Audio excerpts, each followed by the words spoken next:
Assalamualaikum warahmatullahi wabarakatuh. Halo para pemburu film, kembali lagi di channel A-Movie. Apa kabar kalian semua? Kuharap kalian baik-baik aja ya. Gimana nih kondisi dompet kalian? Apakah makin menipis jelang akhir bulan? Mau hemat? Solusinya makan Indomie setiap hari. Bercanda. Jangan tiap hari juga ya guys ya, kasihan usus kalian. Pada video kali ini saya akan menceritakan alur cerita dari film Prometheus. Film ini merupakan film bergenre horor fiksi ilmiah yang dirilis pada tahun 2012. Film ini disutradarai kembali oleh Ridley Scott dan dibintangi oleh Noomi Rapace, Michael Fassbender, Charlize Theron, Logan Marshall Green, Idris Elba, Guy Pearce, dan masih banyak lagi. Prometheus juga merupakan prequel dari film Alien 1979. Bisa dibilang film ini menceritakan asal-usus alien xenomorph yang ada di film Alien 1-4. Nah, let's go ke alur ceritanya. Film ini dimulai dengan diperlihatkannya sesosok makhluk asing yang penampilannya itu mirip sekali dengan manusia. Dia memiliki postur yang tinggi besar, kepala botak, mata hitam semua, tubuh yang berotot, dan memiliki warna kulit yang aneh, ya kayak putih pucat gitu ya. Makhluk ini sedang berdiri di dekat air terjun dan di langit terlihat ada pesawat asing. Kemudian makhluk ini pun meminum cairan aneh yang sesaat kemudian membuat tubuhnya hancur terurai. Makhluk ini juga terjatuh ke dalam air dan terciptalah bentuk kehidupan baru dari DNA makhluk ini. Scene kemudian pindah ke situs penggalian yang ada di Skotlandia. Di sini terungkap latar waktu di film ini itu tahun 2089. Dr. Elizabeth Shaw dan Dr. Charlie Holloway merupakan pasangan kekasih yang menemukan sebuah ukiran di dalam goa. Ukiran ini seperti gambar seorang raksasa yang sedang menunjuk ke arah bintang-bintang. Shaw memperkirakan usia ukiran ini sekitar 35.000 tahun.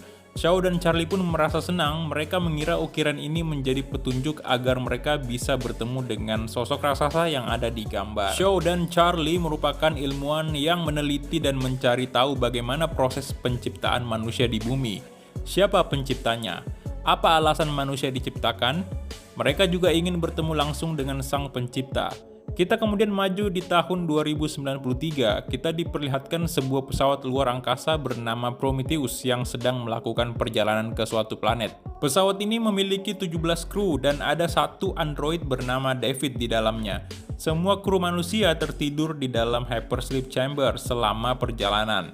David yang merupakan android bertugas menjaga mereka dan bertugas juga membangunkan mereka apabila mereka sudah tiba di tempat tujuan.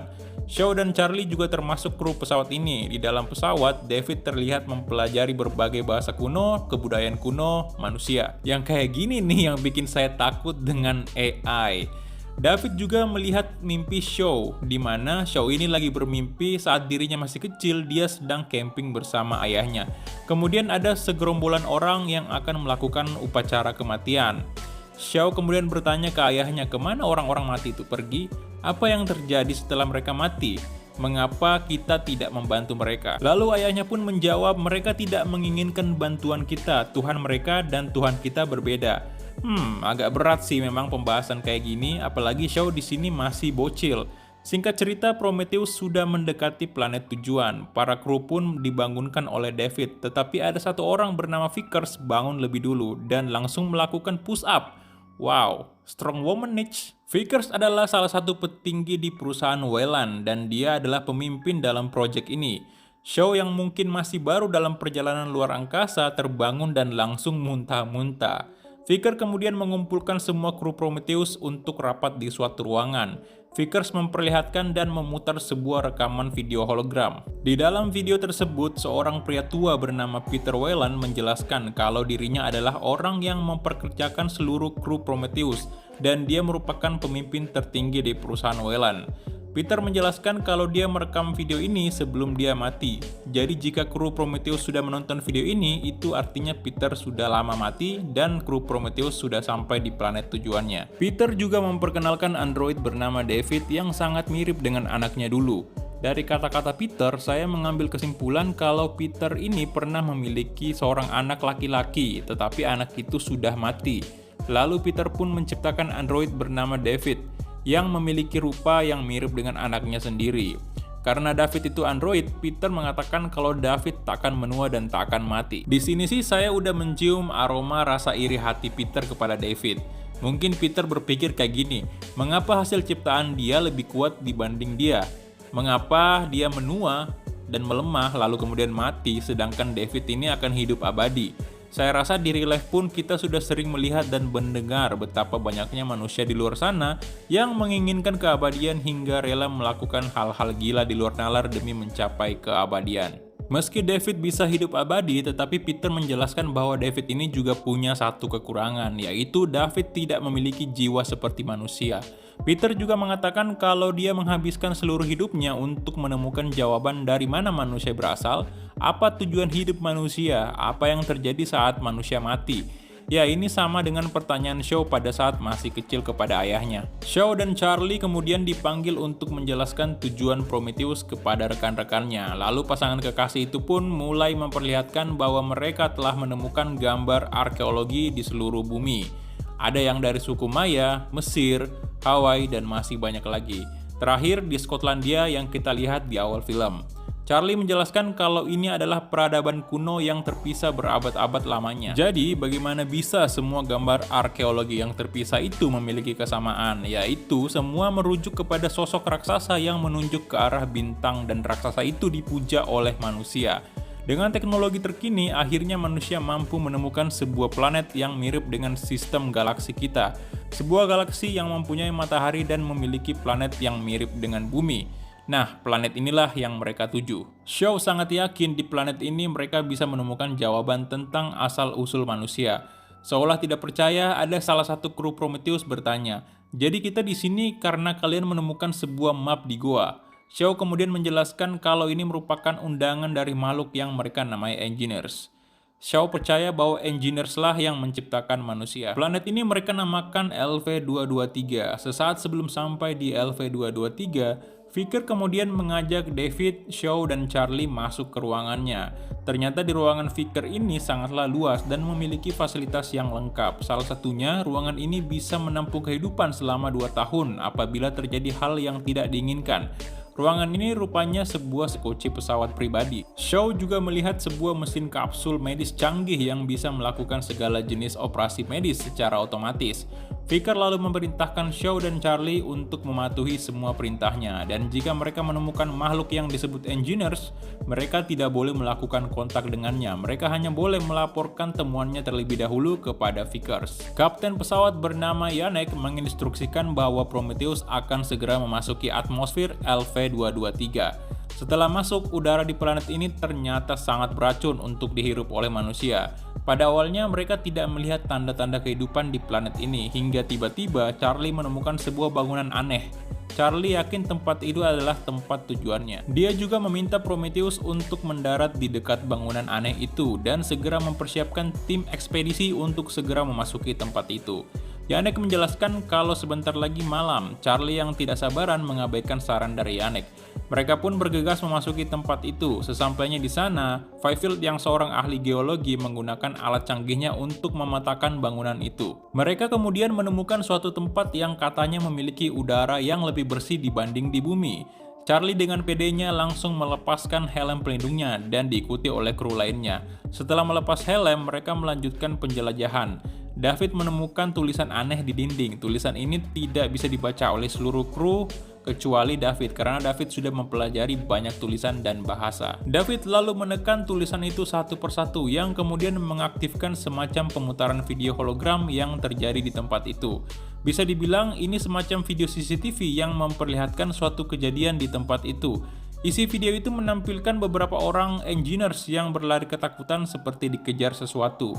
Hal ini membuat kru Prometheus sedikit panik. Mereka kemudian mengikuti jejak para Engineers dan menemukan satu mayat Engineers tergeletak di depan sebuah pintu. Mayat Engineers ini ternyata terpenggal sama persis seperti yang mereka temukan di video hologram.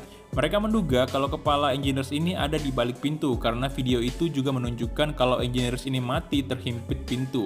Struktur tubuh Engineers ini mirip sekali seperti manusia, hanya saja berukuran 2 kali lipat dari manusia normal. Fifield yang ketakutan mengajak Melbourne untuk kembali ke Prometheus.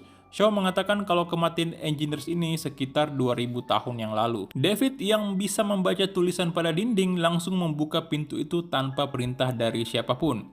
Di sini saya udah curiga sama David, kayaknya tuh dia punya keinginan tersendiri. Di balik pintu itu mereka menemukan sebuah ruangan aneh dan juga kepala Engineers.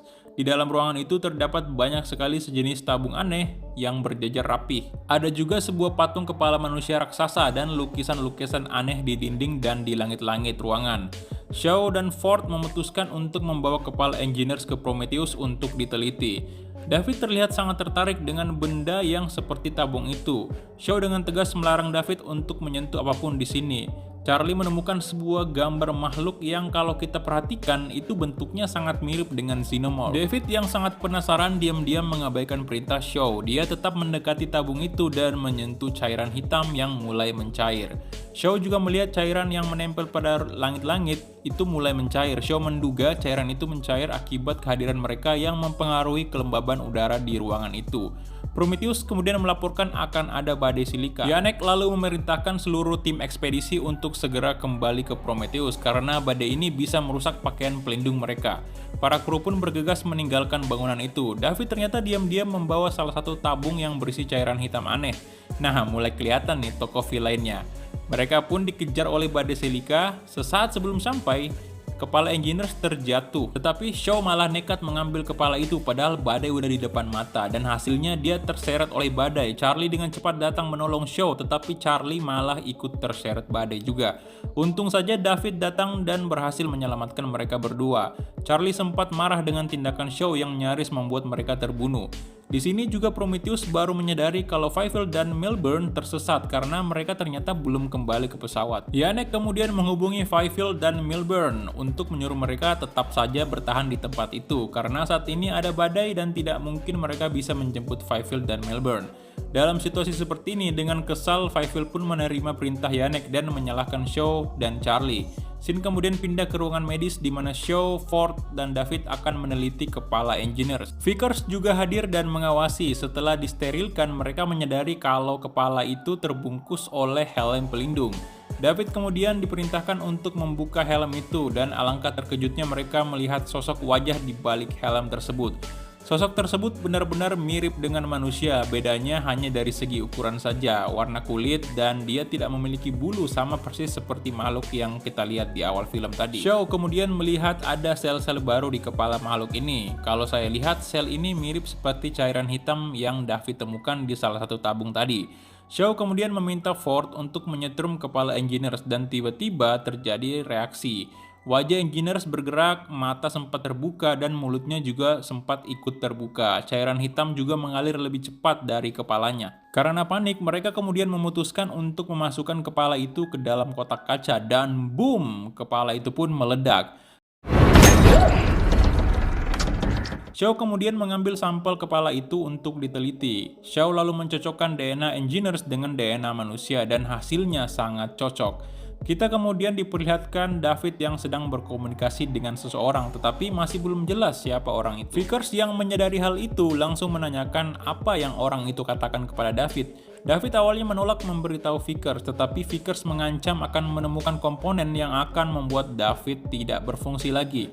Akhirnya David memberitahu bahwa orang itu mengatakan berusahalah lebih keras lagi. David kemudian menuju ruangan di mana ia menyimpan tabung cairan hitam yang ia bawa dari bangunan. David lalu menuangkan satu tetes cairan hitam ke dalam minuman Charlie. Charlie yang tidak mengetahui hal itu langsung meminum minuman dari David. Mungkin kalian bertanya-tanya, apa tujuan David? Mengapa ia melakukan hal itu kepada Charlie?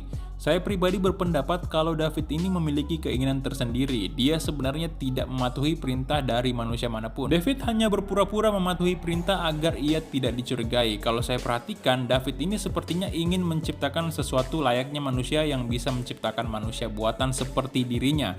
Lalu mengapa harus Charlie menjadi korban pertama yang ia berikan cairan itu? Kemungkinan David ini merasa tersinggung dengan beberapa perkataan Charlie. Karena sebelum tim ekspedisi memasuki bangunan itu, Charlie beberapa kali seperti menganggap remeh David. Karena Charlie menganggap David ini hanyalah manusia buatan. Manusia buatan tidak mungkin belajar di luar dari apa yang diprogramkan oleh manusia. Charlie juga beranggapan kalau David ini terlalu meniru manusia, dan yang terakhir, sesaat sebelum Charlie meminum minuman dari David. Di sini Charlie berkata tujuan kami ke sini karena ingin menemui sang pencipta untuk mendapatkan jawaban mengapa manusia diciptakan. Lalu David bertanya balik, mengapa kalian manusia menciptakanku? Lalu Charlie menjawab, kami menciptakanmu karena kami mampu.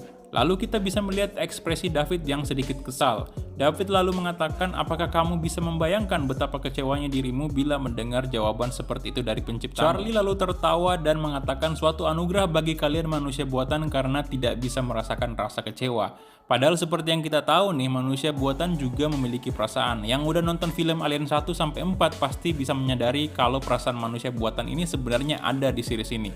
Mendengar perkataan itu, David juga ikut tersenyum, tetapi kalau saya lihat sih ini senyum jahat guys. Saya juga beranggapan kalau David ini sudah lama menaruh rasa kecewa dengan penciptanya karena manusia itu makhluk fana, makhluk yang pada akhirnya menua dan mati. Berbeda dengan dirinya yang tidak akan menua dan mati karena penyakit. David kecewa karena dirinya lebih hebat dibanding penciptanya. Kita juga bisa mendengar perkataan David saat ia meletakkan tetesan cairan hitam di ujung jarinya. Dia berkata hal yang besar dimulai dari hal yang kecil, seolah-olah dia memang ingin menciptakan sesuatu.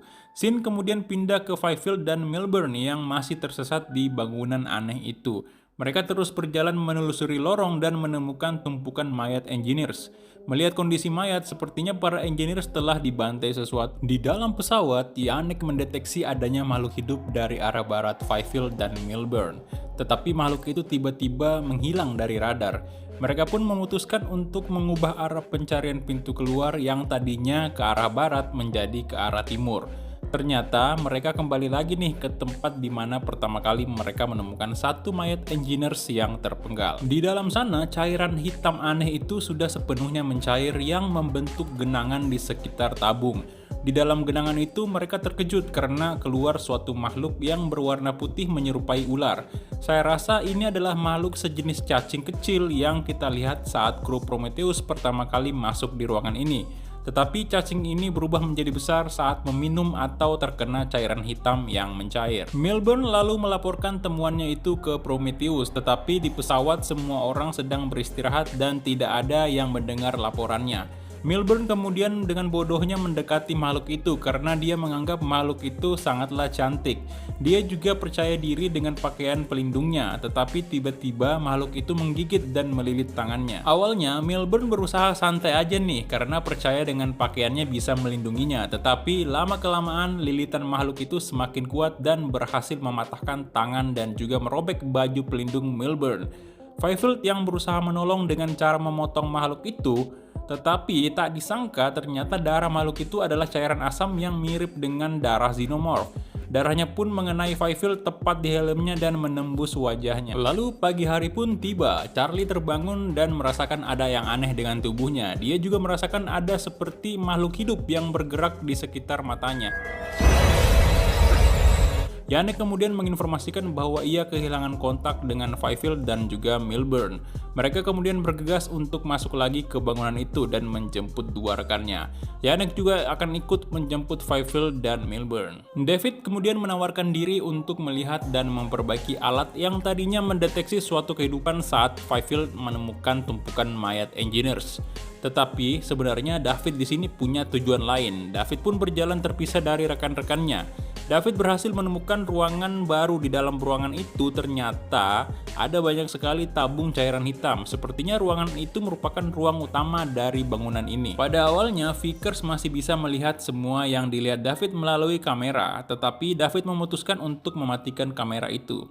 Di sisi lain, Shaw dan yang lainnya telah sampai di tempat Fifield dan Milburn diserang makhluk seperti ular tadi. Ford kemudian menemukan Milburn dalam keadaan yang sudah mati dan tiba-tiba dari dalam mulutnya Milburn keluarlah makhluk yang menyerupai ular tersebut. Charlie yang merasa tubuhnya semakin melemah memanggil Shaw untuk segera memeriksanya. Shaw yang merasa kondisi Charlie dalam bahaya segera meminta rekannya untuk kembali saja ke Prometheus agar bisa secepatnya mengobati Charlie. Tetapi sesampainya di pintu masuk pesawat, Vickers malah melarang Charlie masuk karena ia takut seluruh kru akan tertular. Charlie yang mengetahui dirinya sudah tak mungkin diselamatkan memutuskan untuk mati dibakar oleh Vickers. Di sisi lain, David menemukan beberapa alat yang mirip seperti hypersleep chambers tetapi yang jauh lebih canggih dibanding milik manusia. Dia kemudian menekan tombol yang ternyata mengaktifkan kembali rekaman hologram para engineers yang sedang berdiskusi. David pun mencoba memahami percakapan para engineers. David menyimpulkan bahwa para engineers ini berencana menuju ke bumi. David kemudian membuka satu hypersleep chambers dan dia menemukan satu-satunya engineers yang masih hidup. Scene kemudian pindah ke Shaw yang terbangun di ruangan medis. Ternyata ia sedang dirawat oleh David. David kemudian mengambil kalung dari Shaw yang ia katakan ada kemungkinan sudah terkontaminasi oleh virus yang membunuh Charlie. Di sini David sudah mengarang ya, jadi di sini sudah ada beberapa kata-kata David itu yang sebenarnya dia itu bohong karena kita sudah tahu lah dia adalah orang yang membuat Charlie mati ya, dia orang yang menaruh parasit ke dalam minumannya Charlie. David juga kemudian melakukan scanning kepada tubuh Shaw dan kata David, Shaw sedang hamil. Umur kehamilannya itu sekitar 3 bulan. Shaw pun kaget karena dia kan tidak bisa memiliki keturunan, jadi kenapa tiba-tiba dia bisa hamil? David menanyakan apakah dia berhubungan badan dengan Charlie. Shaw menjawab dia memang berhubungan tapi baru tadi malam. Jadi bagaimana bisa kandungannya sudah berusia 3 bulan? David lalu mengatakan kalau itu bukan janin biasa. Shaw kemudian memaksa ingin melihat dan mengeluarkan janin itu. Tetapi David malah membius Shaw dan mengkarantinanya. Ford kemudian masuk dan ingin memindahkan tubuh Shaw ke hypersleep chambers, tetapi Shaw kemudian membangun dan melawan. Dengan cepat, Shaw kemudian berlari ke ruangan Vickers untuk menggunakan kapsul bedah medis untuk mengeluarkan janin yang ada di tubuhnya. Adegan ini merupakan adegan yang paling ekstrim yang pernah saya lihat. Pas baru nonton adegan ini, saya merasakan ngilu di sekujur tubuh. Ngeri banget coy, di sini Shaw benar-benar wanita yang kuat sih. Shaw terkejut melihat bentuk dari janinnya yang seperti cumi-cumi. Dia pun segera keluar dari kapsul dan mencoba mengurung dan membunuh makhluk itu. Para kru Prometheus yang sedang melakukan perbaikan di dekat pintu tiba-tiba diserang oleh Fifield. Fifield seperti dikendalikan sesuatu. Dia mengamuk dan membunuh siapa saja yang ada di hadapannya. Yannick kemudian turun dan membantu rekannya dan akhirnya Fifield berhasil dimusnahkan dengan cara dilindas dan dibakar. Shaw kemudian menemukan ruangan yang ternyata di dalamnya ada si Peter Weyland dan para ilmuwan. Peter Weyland ternyata memalsukan kematiannya. Ternyata si Peter ini memiliki ambisi untuk hidup lebih lama, makanya dia berkeinginan untuk bertemu penciptanya agar penciptanya itu membuat Peter bisa hidup lebih lama lagi. Peter dan timnya bersiap untuk menemui satu-satunya engineers yang hidup yang David temukan di hypersleep chambers. Shaw pun juga bersiap untuk ikut serta. Yannick lalu memberitahu Shaw bahwa planet ini bukan planet engineers, melainkan sebuah pangkalan tempat para engineers membuat senjata mematikan. Tetapi Shaw tetap ingin bertemu engineers agar mengetahui mengapa senjata ini dibuat dan makhluk apa yang engineers ingin musnahkan dengan senjata itu. Shaw dan Yannick kemudian saling berjanji tidak akan membawa pulang salah satu makhluk itu ke bumi karena mereka yakin makhluk-makhluk ini bisa membahayakan keselamatan umat manusia di bumi. Kita kemudian diperlihatkan percakapan Vickers dengan Peter di sebuah ruangan. Di sini terungkap bahwa Vickers merupakan anak dari Peter dan Vickers tidak setuju dengan ambisi ayahnya untuk memperpanjang hidupnya. Vickers mengatakan seorang raja memiliki kekuasaan lalu ia meninggal. Itu adalah hukum alam yang tak terelakkan, tetapi Peter menolak kematian. Dia ingin hidup dan berkuasa lebih lama lagi. Vickers yang kecewa lalu meninggalkan ruangan itu. Singkat cerita, akhirnya mereka pun tiba di ruangan engineers yang tertidur. Sesampainya di sana, Shaw melaporkan kepada Yannick tentang banyaknya tabung berisi cairan hitam di sana. Yannick yang curiga dengan bentuk bangunan itu melakukan pemetaan ulang dan hasilnya ternyata itu bukan sebuah bangunan guys, melainkan sebuah pesawat luar angkasa milik engineers. David kemudian membangunkan engineers yang sedang tertidur. Peter kemudian meminta David untuk bertanya kepada engineers. Shaw tiba-tiba memotong pertanyaan David. Shaw bertanya mengapa tujuan engineers ke bumi? Apa kesalahan manusia sehingga engineers ingin membawa senjata ini ke bumi dan memusnahkan umat manusia? Shaw kemudian dipukul oleh salah satu pengawal Peter agar Shaw tutup mulut. David kemudian bertanya dengan bahasa yang tidak kita mengerti dan tiba-tiba engineers marah lalu mencekik David sampai kepala dan tubuhnya itu terpisah.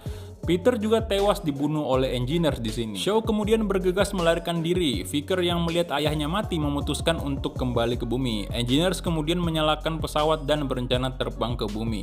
Shaw lalu memberitahu Janek kalau Engineers itu akan menuju ke bumi dan memusnahkan umat manusia. Janek kemudian memutuskan untuk menjalankan misi bunuh diri dengan cara menabrakkan Prometheus ke pesawat Engineers. Vickers yang menolak rencana Janek tak punya pilihan lain selain menyelamatkan diri dengan sekunci pribadinya. Tak lama kemudian Prometheus pun bertabrakan dengan pesawat Engineers. Pesawat itu pun jatuh, tapi nasib sial menimpa Vickers. Pesawat itu malah jatuh tepat di atasnya dan dia gagal untuk menghindar. Shaw kemudian masuk ke sekoci Vickers untuk mengambil oksigen. Ternyata di dalam sekoci makhluk seperti cumi-cumi yang dikurung Shaw itu ternyata masih hidup dan menjadi sangat-sangat besar. David yang ternyata masih hidup menghubungi Shaw, katanya Engineers sedang menuju ke lokasi Shaw saat ini. Engineers tiba-tiba muncul dan mendorong Shaw ke pintu ruangan medis. Shaw yang tidak terima dengan perlakuan Engineers mencoba menjebak Engineers dengan menekan tombol untuk membuka pintu. Saat pintu terbuka, tiba-tiba makhluk yang dikurung di dalamnya menyerang Engineers dan Shaw. Untungnya Shaw berhasil lolos. Engineers sempat melawan, tetapi karena ukuran makhluk itu terlalu besar, akhirnya Engineers kalah. Sebelum terjatuh, makhluk itu sempat memasukkan salah satu tentakelnya ke dalam mulut Engineers. Setelah Engineers jatuh, makhluk itu pun berhenti bergerak dan menempel pada Engineers mirip seperti facehugger ketika mencipok mangsanya. David lalu kembali menghubungi Shaw dan meminta bantuan. David berjanji akan membantu Shaw keluar dari planet LV-223. David ternyata mengetahui bahwa ada pesawat lain milik Engineers yang ada di planet ini. Shaw kemudian mengikuti permintaan David, namun alih-alih pulang ke bumi, Shaw ternyata memilih menyuruh David membawanya ke planet asal Engineers. Shaw ternyata masih ingin mengetahui mengapa Engineers memutuskan untuk memusnahkan umat manusia. Shaw juga membuat laporan agar tidak ada lagi manusia yang datang ke planet LV-223. Dan akhirnya Shaw pun meninggalkan planet LV-223 bersama David. Kemudian di akhir film, kita diperlihatkan dua makhluk asing yang tergeletak di dalam sekoci Vickers. Satunya adalah Engineers dan satunya lagi adalah alien cumi-cumi. Keduanya sama-sama sudah tidak bergerak guys, namun sesaat kemudian dari dalam tubuh Engineers keluarlah sosok makhluk yang sangat mirip dengan Xenomorph. Dan film pun berakhir. Gimana nih menurut kalian? Sangat seru bukan? Walaupun saya bilang tadi di awal video, film ini menceritakan asal-usul Xenomorph, tetapi sebenarnya setelah menonton film ini tetap aja sih menyisakan banyak pertanyaan yang belum terjawab. Saya sih berharap kedepannya akan ada film yang menceritakan lebih spesifik soal si Engineers ini. Jadi sekian dulu ya guys untuk video kali ini. Terima kasih telah menonton. Kalau kalian suka, kalian bisa like videonya dan sampai jumpa di alur cerita film berikutnya. Bye-bye.